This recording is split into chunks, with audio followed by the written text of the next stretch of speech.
रहीम Sindh Public Service Commission secondary school teacher lectureship की तैयारी हवाले से सिंधी अदब की क्लास में तव्हांजी खिदमत में हाज़िर आहियां। अॼु असां 10 सवाल क्लियर कंदासीं ऐं जेके बार बार सवाल MCQ टाइप पेपर में अचनि पिया।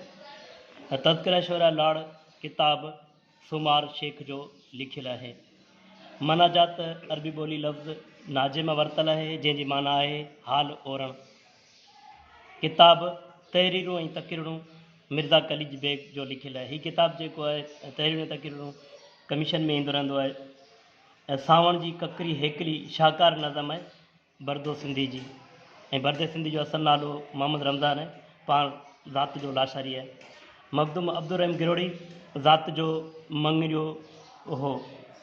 लुत्फ़ुल्ला बदवी किताब तज़किरा लतीफ़ी में कुल 81 शाइरनि जो ज़िक्र कयो है।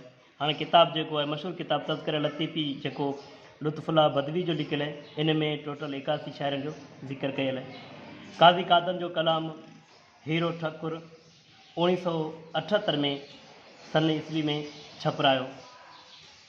हियत के लिहाज का सानेट जा 2 क़िस्म आहिनि। बोलचंद राजपाल सिंधु रिसालो महावार सिंधु रिसालो 1932 में शिकारपुर में जारी कयो। ही सवाल भी जो है ईंदो रहंदो है। सिंधु रिसालो कॾहिं जारी थियो? 1932 में शिकारपुर में।